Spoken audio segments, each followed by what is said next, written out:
श्रीमहामृत्युञ्जय ध्यान हस्ताम्भोजयुगस्थकुम्भयुगलादुद्धृत्य तोयं शिरः सिञ्चन्तं करयोर्युगेन दधतं स्वाङ्के सकुम्भौ करौ अक्षस्त्रगमृगहस्तमम्बुजगतं मूर्धस्थचन्द्रं स्रवत् पीयूषोत्रतनुं भजे सगिरिजं मृत्युञ्जयं त्र्यम्बकं चन्द्रोद्भासितमूर्धजं सुरपतिं पीयूषपात्रं वहत् हस्ताब्जेन दधत सुदिव्यममलं हास्याय पङ्केरुहं सूर्येन्द्रग्निविलोचनं करतले पाशाक्ष्यसूत्राङ्कुशा भोजं बिभ्रतमक्षयं पशुपतिं मृत्युञ्जयं संस्मरेत् स्मर्तव्याखिललोकवर्ति सततं यज्जङ्गमस्थावरं व्याप्तं येन च यत् प्रपञ्चविहितं मुक्तिश्च यत् सिद्ध्यति यद्वा स्यात् प्रणवत्रिभेदगहनं श्रुत्वा च यद् गीयते तदवस्तुस्थितिसिद्धयेस्तु वरदं ज्योतिस्त्रयोत्थं महः ॐ त्र्यम्बकं यजामहे सुगन्धिं पुष्टिवर्धनम् उर्वारुकमिव बन्धनान् मृत्योर्मुक्षीयमामृतात् ध्याये नित्यं महेशं रजतगिरिनिभं चारुचन्द्रावतंसं रत्नाकल्पोज्ज्वलाङ्गं परशुमृगवरा भीतिहस्तं प्रसन्नं पदमासीनं समन्तात् स्तुतममर्गणैर्व्याघ्रकृत्तिं वसानं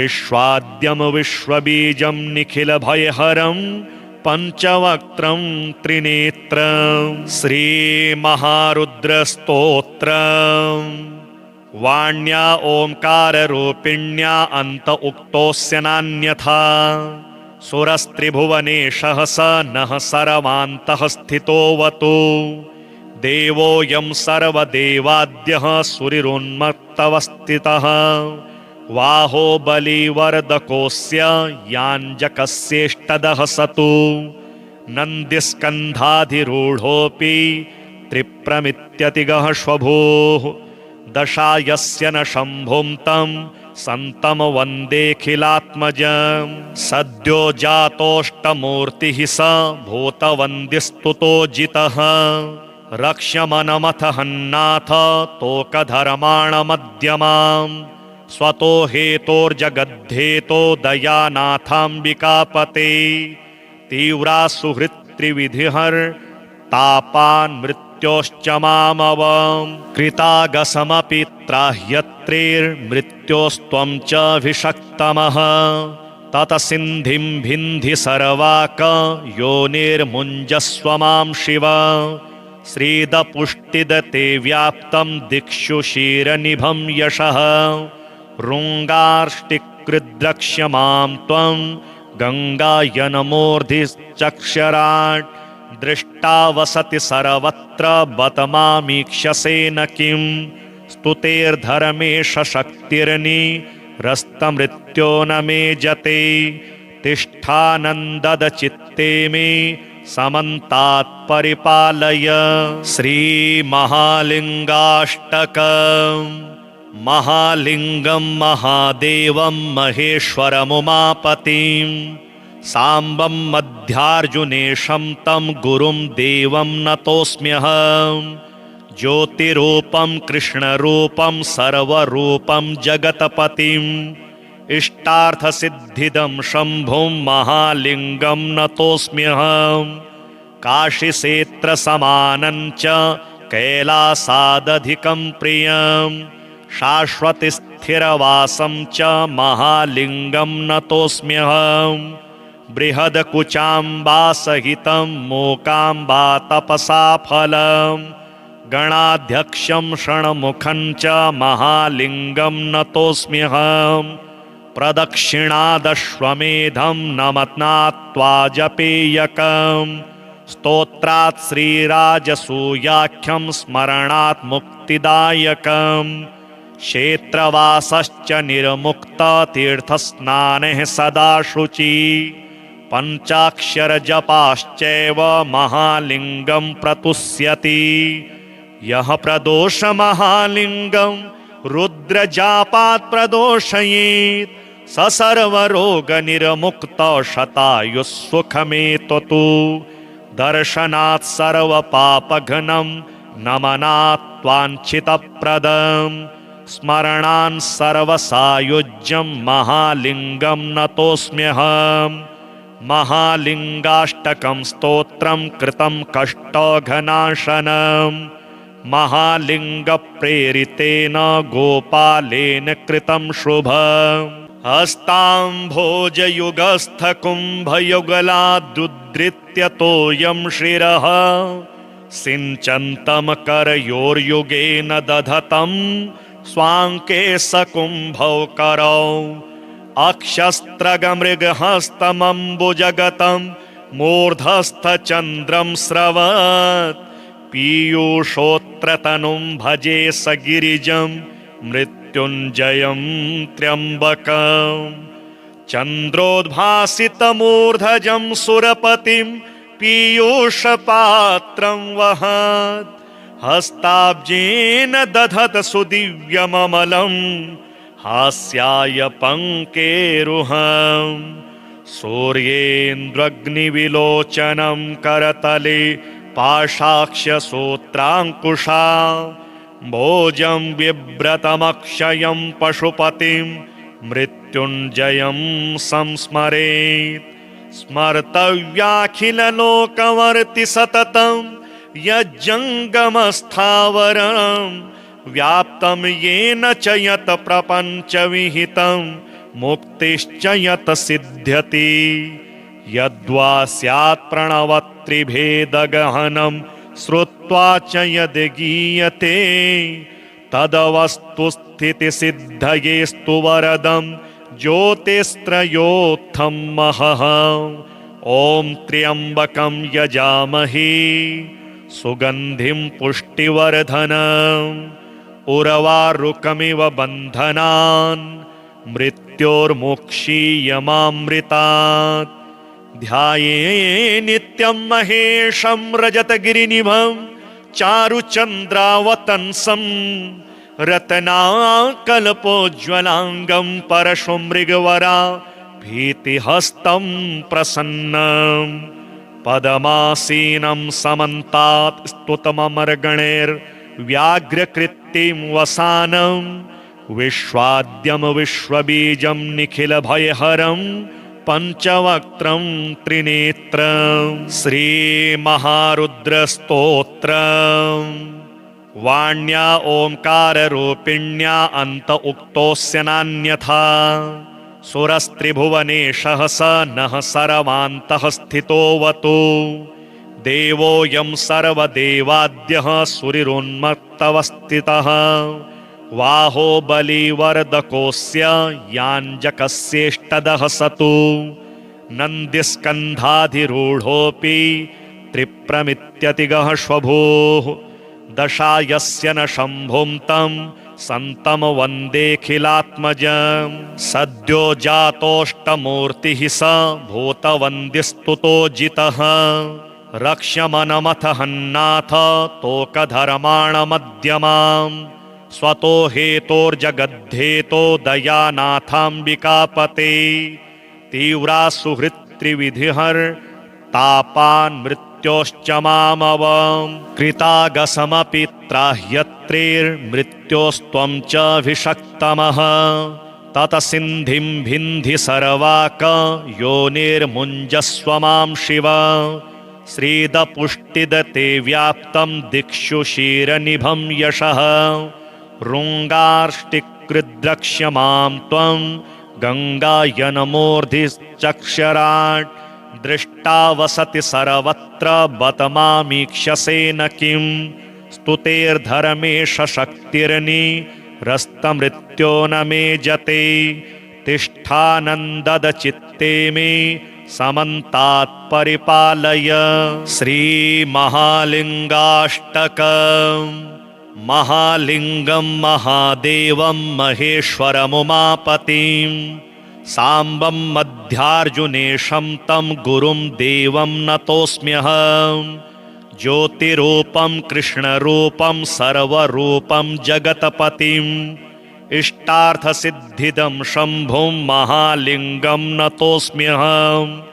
काशीक्षेत्रसमानं च कैलासादधिकं प्रियं शाश्वतस्थिरवासं च महालिङ्गं नतोऽस्म्यहम्। बृहद्कुचाम्बासहितं मूकाम्बा तपसा फलं गणाध्यक्षं षण्मुखं च महालिङ्गं नतोऽस्म्यहम्।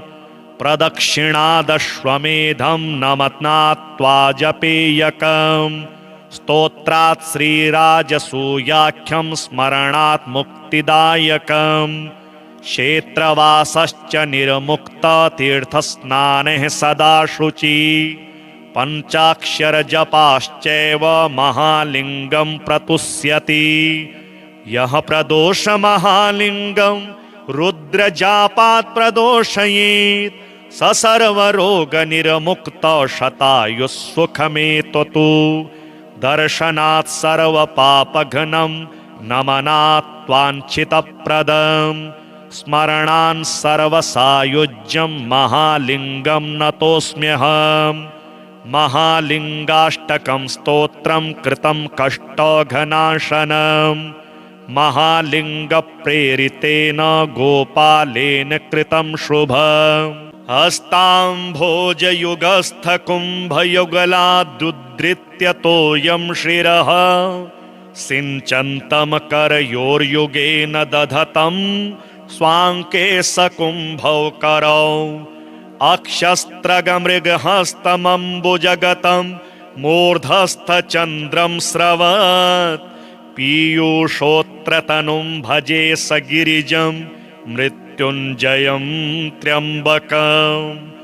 चन्द्रोद्भासितमूर्धजं सुरपतिं पीयूषपात्रं वहत् हस्ताब्जेन दधत सुदिव्यममलं हास्याय पङ्केरुहम्। सूर्येन्द्रग्निविलोचनं करतले पाशाक्ष्यसूत्राङ्कुशा भोजं बिभ्रतमक्षयं पशुपतिं मृत्युञ्जयं संस्मरेत्। स्मर्तव्याखिललोकवर्ति सततं यज्जङ्गमस्थावरं व्याप्तं येन च यत् प्रपञ्चविहितं मुक्तिश्च यत् सिद्ध्यति। यद्वा स्यात् प्रणवत्रिभेदगहनं श्रुत्वा च यद् गीयते तदवस्तुस्थितिसिद्धयेस्तु वरदं ज्योतिस्त्रयोत्थं महः।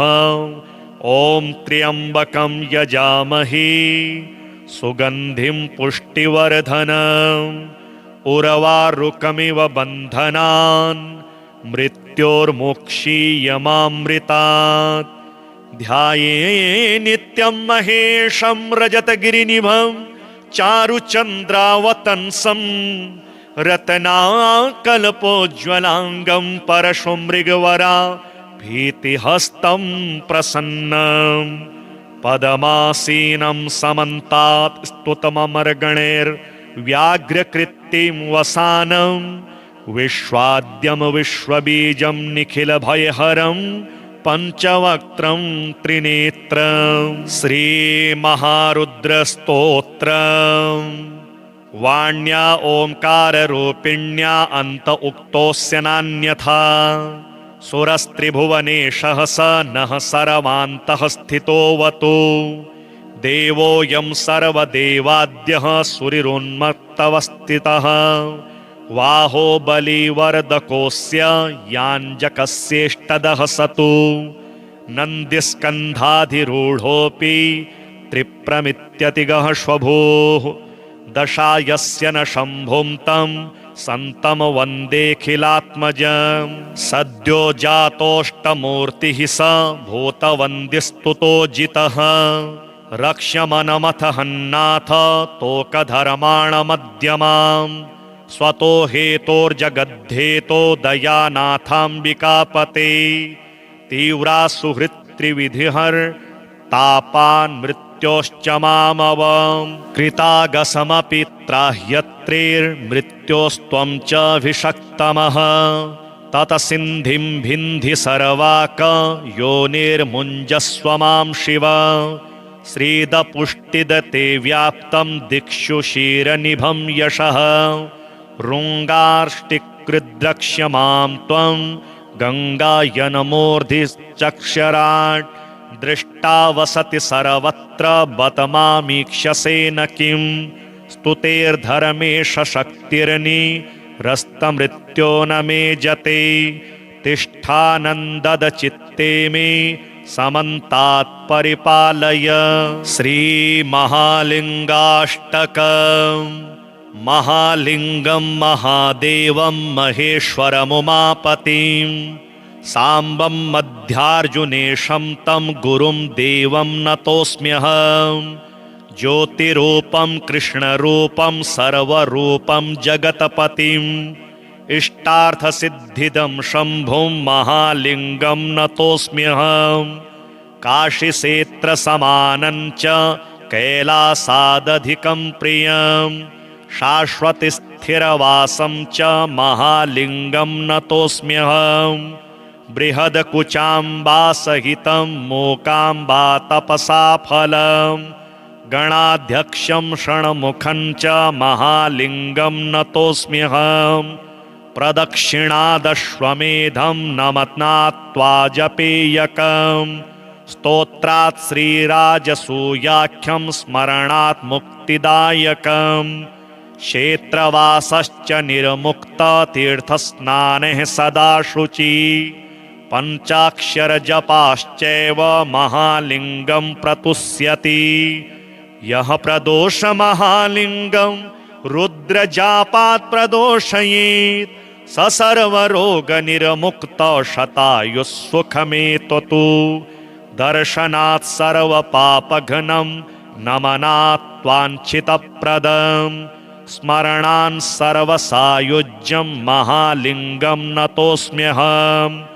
महालिङ्गाष्टकं स्तोत्रं कृतं कष्टघनाशनं महालिङ्गप्रेरितेन गोपालेन कृतं शुभम् हस्ताम्भोजयुगस्थकुम्भयुगलादुद्धृत्य तोयं शिरः सिञ्चन्तं करयोर्युगेन दधतं स्वाङ्के सकुम्भौ करौ अक्षस्त्रगमृगहस्तमम्बुजगतं मूर्धस्थचन्द्रं स्रवत् पीयूषोत्रतनुं भजे सगिरिजं मृत्युञ्जयं त्र्यम्बकं चन्द्रोद्भासितमूर्धजं सुरपतिं पीयूषपात्रं वहत् हस्ताब्जेन दधत सुदिव्यममलं हास्याय पङ्केरुहं सूर्येन्द्रग्निविलोचनं करतले पाशाक्ष्यसूत्राङ्कुशा भोजं बिभ्रतमक्षयं पशुपतिं मृत्युञ्जयं संस्मरेत् स्मर्तव्याखिललोकवर्ति सततं यज्जङ्गमस्थावरं व्याप्तं येन च यत् प्रपञ्चविहितं मुक्तिश्च यत् सिद्ध्यति यद्वा स्यात् प्रणवत्रिभेदगहनं श्रुत्वा च यद् गीयते तदवस्तुस्थितिसिद्धयेस्तु वरदं ज्योतिस्त्रयोत्थं महः ॐ त्र्यम्बकं यजामहे सुगन्धिं पुष्टिवर्धनम् उर्वारुकमिव बन्धनान् मृत्योर्मुक्षीयमामृतात् ध्याये नित्यं महेशं रजतगिरिनिभं चारुचन्द्रावतंसं रत्नाकल्पोज्ज्वलाङ्गं परशुमृगवरा भीतिहस्तं प्रसन्नं पदमासीनं समन्तात् स्तुतममरगणैर्व्याघ्रकृत्तिं वसानं विश्वाद्यं विश्वबीजं निखिलभयहरं पञ्चवक्त्रं त्रिनेत्रं श्रीमहारुद्रस्तोत्रम् वाण्या ओंकाररूपिण्या अन्त उक्तोऽस्य नान्यथा सुरस्त्रिभुवनेशः स नः सर्वान्तः स्थितोऽवतु देवोऽयं सर्वदेवाद्यः सुरिरोन्मत्तवस्थितः बाहुबलिवर्धकोऽस्य याञ्जकस्येष्टदः सतु नन्दिस्कन्धाधिरूढोऽपि त्रिप्रमित्यतिगः श्वभूः दशायस्य न शम्भुं तं सन्तं वन्देऽखिलात्मजं सद्यो जातोऽष्टमूर्तिः स भूतवन्द्यस्तुतो जितः रक्ष्यमनमथ हन्नाथ तोकधर्माणमध्यमां स्वतो हेतोर्जगद्धेतो दयानाथाम्बिकापते तीव्रा सुहृत्त्रिविधिर्तापान् मृत्योश्च मामवं कृतागसमपि त्राह्यत्रेर्मृत्योस्त्वं च अभिषक्तमः ततसिन्धिं भिन्धि सर्वाक योनिर्मुञ्जस्व मां शिव श्रीदपुष्टिदते व्याप्तं दिक्षु क्षीरनिभं यशः ऋङ्गार्ष्टिकृद्रक्ष्यमां त्वं गङ्गायनमूर्धिश्चक्षराट् दृष्टा वसति सर्वत्र बत मामीक्षसे न किं स्तुतेर्धर्मेश शक्तिर्निरस्तमृत्यो न मे जते तिष्ठानन्ददचित्ते मे समन्तात् परिपालय श्रीमहालिङ्गाष्टकम् महालिङ्गं महादेवं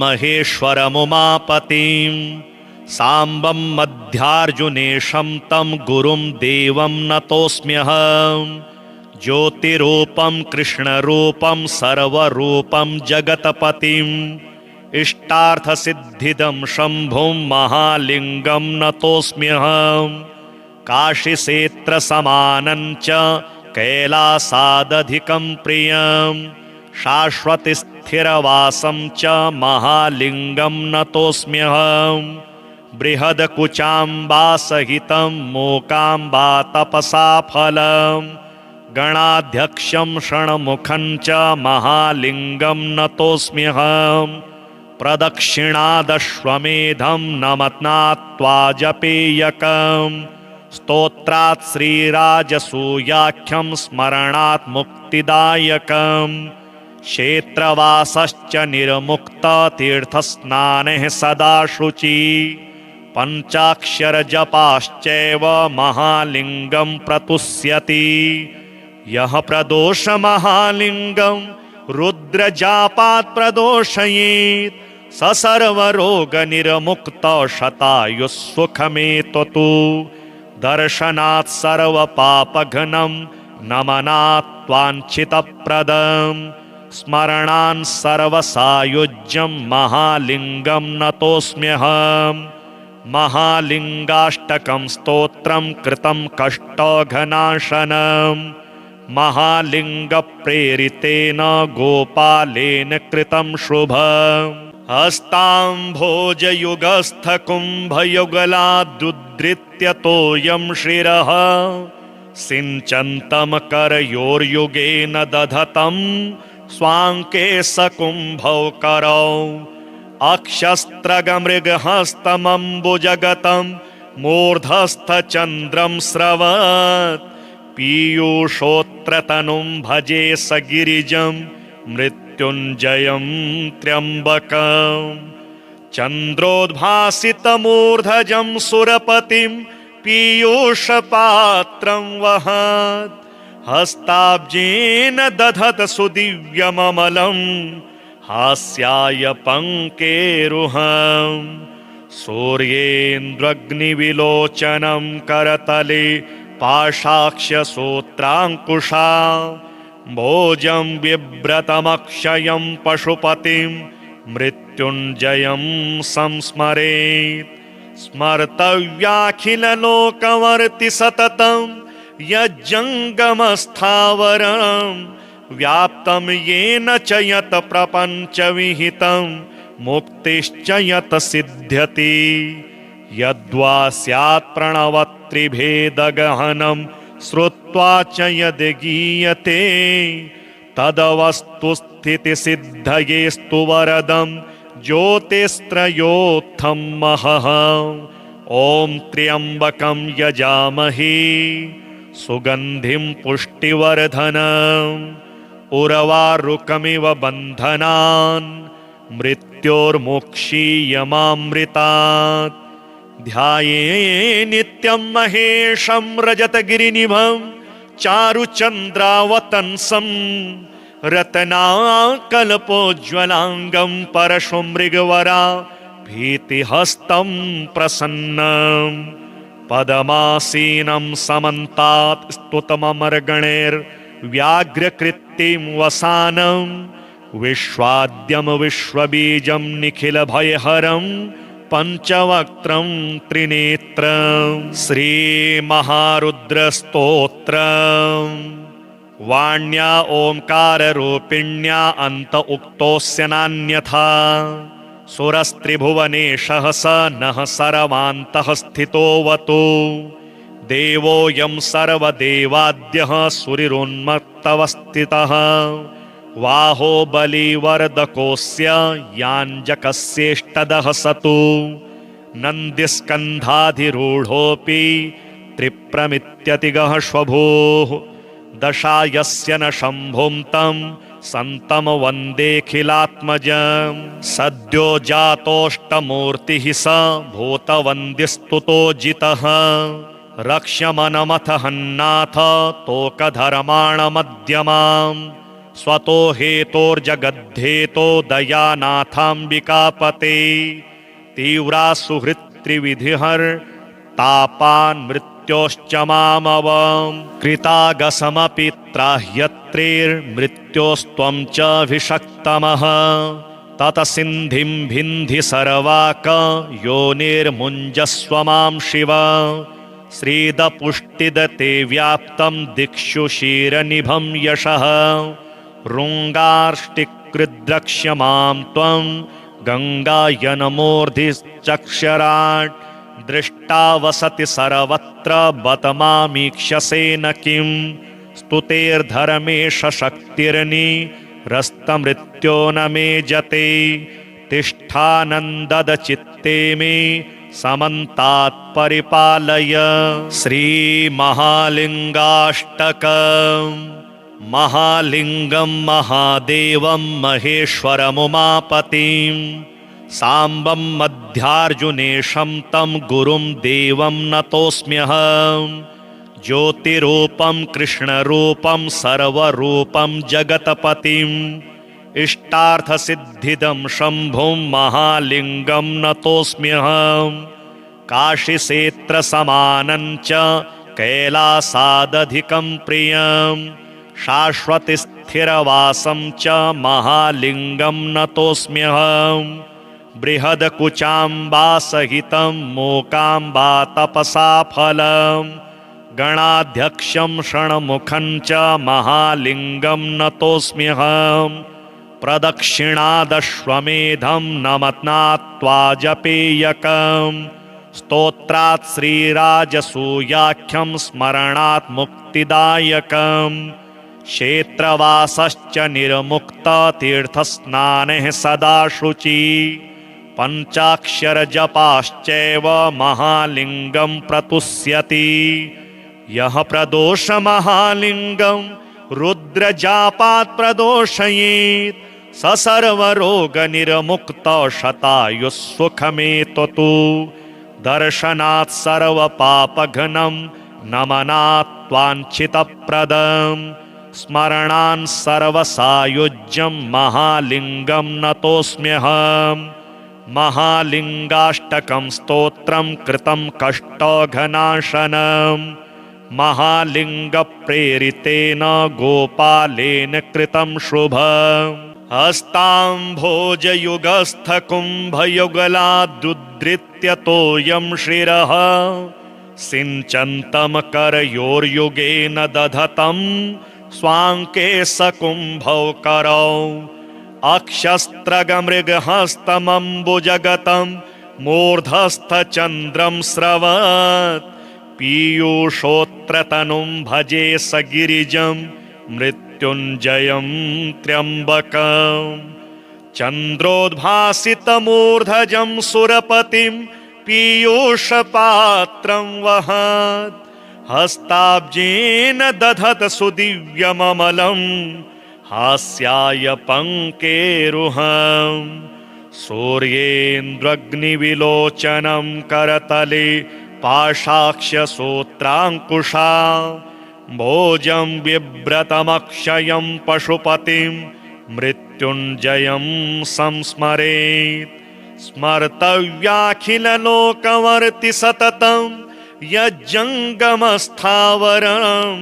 व्याप्तं येन च यत् प्रपञ्चविहितं मुक्तिश्च यत् सिद्ध्यति यद्वा स्यात् प्रणवत्रिभेदगहनं श्रुत्वा च यद् गीयते तदवस्तुस्थितिसिद्धयेस्तु वरदं ज्योतिस्त्रयोत्थं महः ॐ त्र्यम्बकं यजामहे सुगन्धिं पुष्टिवर्धनम् उर्वारुकमिव बन्धनान् मृत्योर्मुक्षीयमामृतात् ध्याये नित्यं महेशं रजतगिरिनिभं चारुचन्द्रावतंसं रत्नाकल्पोज्ज्वलाङ्गं परशुमृगवरा भीतिहस्तं प्रसन्नं पदमासीनं समन्तात् स्तुतममर्गणैर्व्याघ्रकृत्तिं वसानं विश्वाद्यं विश्वबीजं निखिलभयहरं पंचवक्त्रं त्रिनेत्रं श्रीमहारुद्रस्तोत्रम् वाण्या ओंकाररूपिण्या अन्त उक्तोऽस्य नान्यथा सुरस्त्रिभुवनेशः स नः सर्वान्तः स्थितोऽवतु देवोऽयं सर्वदेवाद्यः सुरिरुन्मत्तवस्थितः बाहुबलिवर्धकोऽस्य याञ्जकस्येष्टदः सतु नन्दिस्कन्धाधिरूढोऽपि त्रिप्रमित्यतिगः श्वभूः दशायस्य न शम्भुं तं सन्तं वन्देऽखिलात्मजं सद्यो जातोऽष्टमूर्तिः स भूतवन्द्यस्तुतो जितः रक्ष्यमनमथ हन्नाथ तोकधर्माणमध्यमाम् स्वतो हेतोर्जगद्धेतो दयानाथाम्बिकापते तीव्रा सुहृत्त्रिविधिहर्तापान् मृत्योश्च मामवं कृतागसमपि त्राह्यत्रेर्मृत्योस्त्वं च भिषक्तमः ततसिन्धिं भिन्धि सर्वाक योनिर्मुञ्जस्व मां शिव श्रीदपुष्टिदते व्याप्तं दिक्षु क्षीरनिभं यशः ऋङ्गार्ष्टिकृद्रक्ष्यमां त्वं गङ्गायनमूर्धिश्चक्षराट् दृष्टा वसति सर्वत्र बत मामीक्षसे न किं स्तुतेर्धर्मेश शक्तिर्निरस्तमृत्यो न मे जते तिष्ठानन्दद चित्ते मे समन्तात् परिपालय श्रीमहालिङ्गाष्टकम् महालिंगं महादेवं महेश्वरमुमापतिं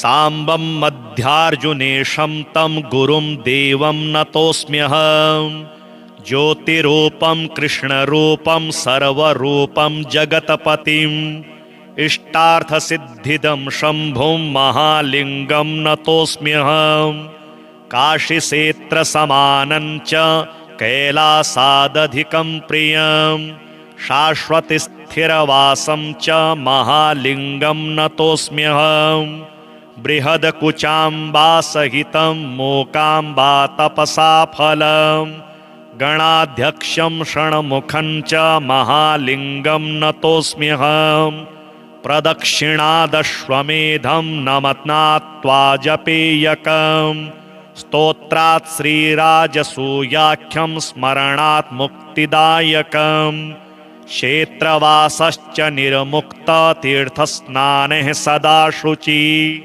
पञ्चाक्षरजपाश्चैव महालिङ्गं प्रतुष्यति यः प्रदोषमहालिङ्गं रुद्रजापात् प्रदोषयेत् स सर्वरोगनिर्मुक्तो शतायुस्सुखमेततु दर्शनात् सर्वपापघ्नं नमनात् वाञ्छितप्रदम् स्मरणान् सर्वसायुज्यं महालिङ्गं नतोऽस्म्यहम् महालिङ्गाष्टकं स्तोत्रं कृतं कष्टघनाशनम् महालिङ्गप्रेरितेन गोपालेन कृतं शुभम् हस्ताम्भोजयुगस्थकुम्भयुगलादुद्धृत्यतोऽयं शिरः सिञ्चन्तं करयोर्युगेन दधतं स्वाङ्के सकुम्भौ करौ अक्षस्त्रगमृगहस्तमम्बुजगतं मूर्धस्थचन्द्रं स्रवत् पीयूषोत्रतनुं भजे सगिरिजं मृत्युञ्जयं त्र्यम्बकम् चन्द्रोद्भासितमूर्धजं सुरपतिं पीयूषपात्रं वहत् हस्ताब्जेन दधत सुदिव्यममलं हास्याय पङ्केरुहम् सूर्येन्द्रग्निविलोचनं करतले पाशाक्ष्यसूत्राङ्कुशा भोजं बिभ्रतमक्षयं पशुपतिं मृत्युञ्जयं संस्मरेत् स्मर्तव्याखिललोकवर्ति सततं यज्जङ्गमस्थावरं व्याप्तं येन च यत् प्रपञ्चविहितं मुक्तिश्च यत् सिद्ध्यति यद्वा स्यात् प्रणवत्रिभेदगहनं श्रुत्वा च यद् गीयते तदवस्तुस्थितिसिद्धयेस्तु वरदं ज्योतिस्त्रयोत्थं महः ॐ त्र्यम्बकं यजामहे सुगन्धिं पुष्टिवर्धनम् उर्वारुकमिव बन्धनान् मृत्योर्मुक्षीयमामृतात् ध्याये नित्यं महेशं रजतगिरिनिभं चारुचन्द्रावतंसं रत्नाकल्पोज्ज्वलाङ्गं परशुमृगवरा भीतिहस्तं प्रसन्नं पदमासीनं समन्तात् स्तुतममरगणैर्व्याघ्रकृत्तिं वसानं विश्वाद्यं विश्वबीजं निखिलभयहरं पञ्चवक्त्रं त्रिनेत्रं श्रीमहारुद्रस्तोत्रम् वाण्या ओंकाररूपिण्या अन्त उक्तोऽस्य नान्यथा सुरस्त्रिभुवनेशः स नः सर्वान्तः स्थितोऽवतु देवोऽयं सर्वदेवाद्यः सुरिरुन्मत्तवस्थितः बाहुबलिवर्धकोऽस्य याञ्जकस्येष्टदः सतु नन्दिस्कन्धाधिरूढोऽपि त्रिप्रमित्यतिगः श्वभूः दशायस्य न शम्भुं तं सन्तं वन्देऽखिलात्मजं सद्यो जातोऽष्टमूर्तिः स भूतवन्द्यस्तुतो जितः रक्ष्यमनमथ हन्नाथ तोकधर्माणमध्यमाम् स्वतो हेतोर्जगद्धेतो दयानाथाम्बिकापते तीव्रा सुहृत्त्रिविधिर्तापान् मृत्योश्च मामवम् कृतागसमपि त्राह्यत्रेर्मृत्योस्त्वं च भिषक्तमः ततसिन्धिं भिन्धि सर्वाक योनिर्मुञ्जस्व मां शिव श्रीदपुष्टिदते व्याप्तं दिक्षु क्षीरनिभं यशः ऋङ्गार्ष्टिकृद्रक्ष्यमां त्वं गङ्गायनमूर्धिश्चक्षराट् दृष्टा वसति सर्वत्र बत मामीक्षसे न किं स्तुतेर्धर्मेश शक्तिर्निरस्तमृत्यो न मे जते तिष्ठानन्दचित्ते मे समन्तात् परिपालय। श्रीमहालिङ्गाष्टकम्। महालिङ्गं महादेवं महेश्वरमुमापतिं साम्बं मध्यार्जुनेशं तं गुरुं देवं नतोऽस्म्यहम्। ज्योतिरूपं कृष्णरूपं सर्वरूपं जगत्पतिम् इष्टार्थसिद्धिदं शम्भुं महालिङ्गं नतोऽस्म्यहम्। काशीक्षेत्रसमानं च कैलासादधिकं प्रियं शाश्वतस्थिरवासं च महालिङ्गं नतोऽस्म्यहम्। बृहद्कुचाम्बासहितं मूकाम्बा तपसा फलं गणाध्यक्षं षण्मुखं च महालिङ्गं नतोऽस्म्यहम्। प्रदक्षिणादश्वमेधं नमत्नात्वा जपेयकम् स्तोत्रात् श्रीराजसूयाख्यं स्मरणात् मुक्तिदायकम्।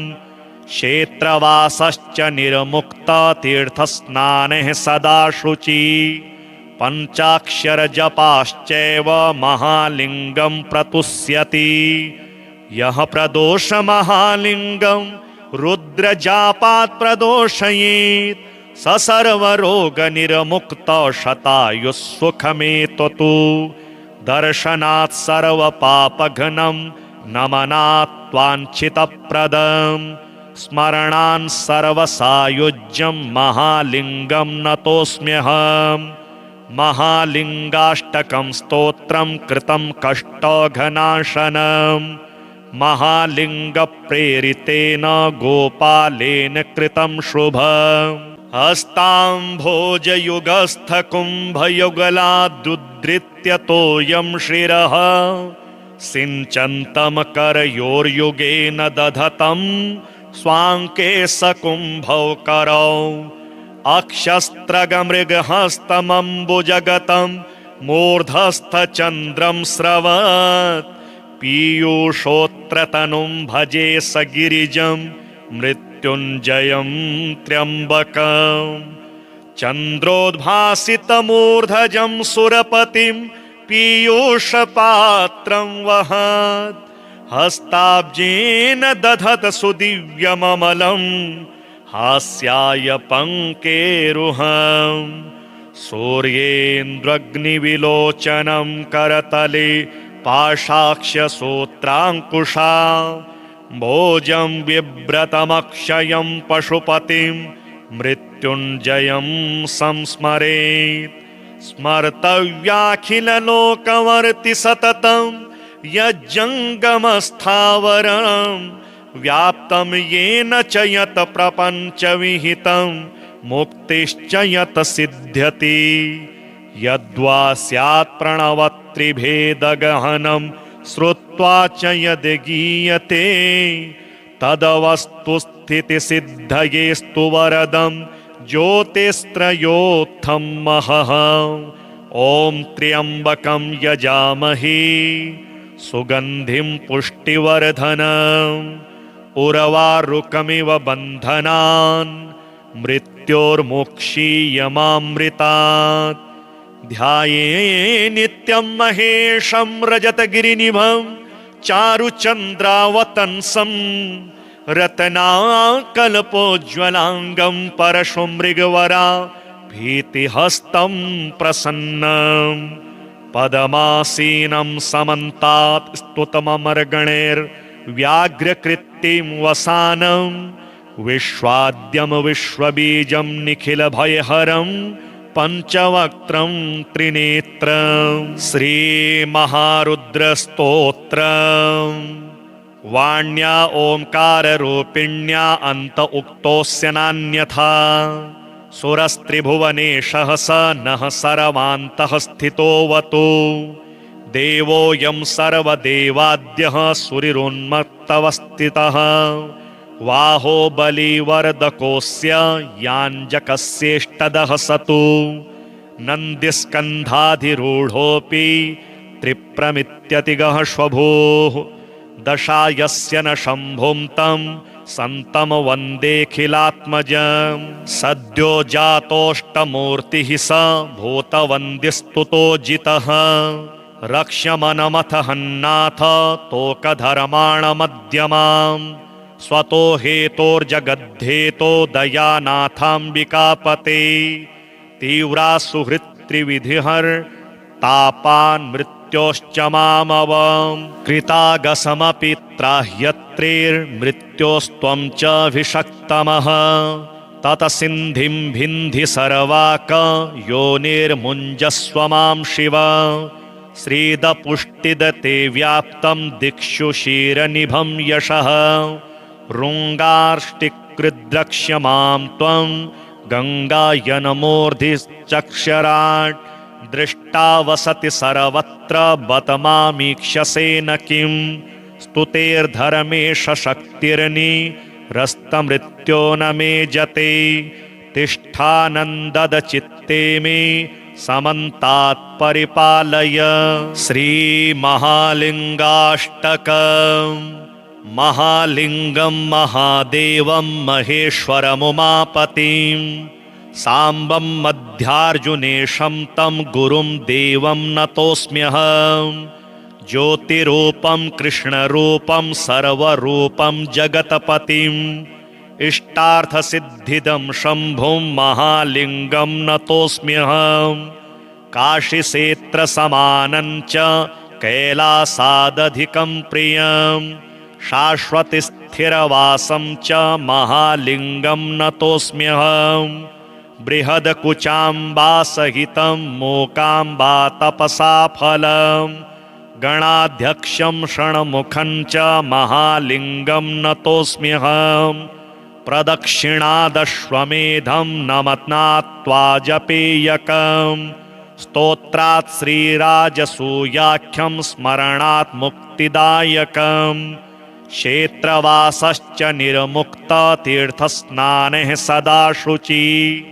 पञ्चाक्षरजपाश्चैव महालिङ्गं प्रतुष्यति यः प्रदोषमहालिङ्गं रुद्रजापात् प्रदोषयेत् स सर्वरोगनिर्मुक्तो शतायुः सुखमेततु दर्शनात् सर्वपापघ्नं नमनात् वाञ्छितप्रदं स्मरणान् सर्वसायुज्यं महालिङ्गं नतोऽस्म्यहं महालिङ्गाष्टकं स्तोत्रं कृतं कष्टघनाशनं महालिङ्गप्रेरितेन गोपालेन कृतं शुभम्।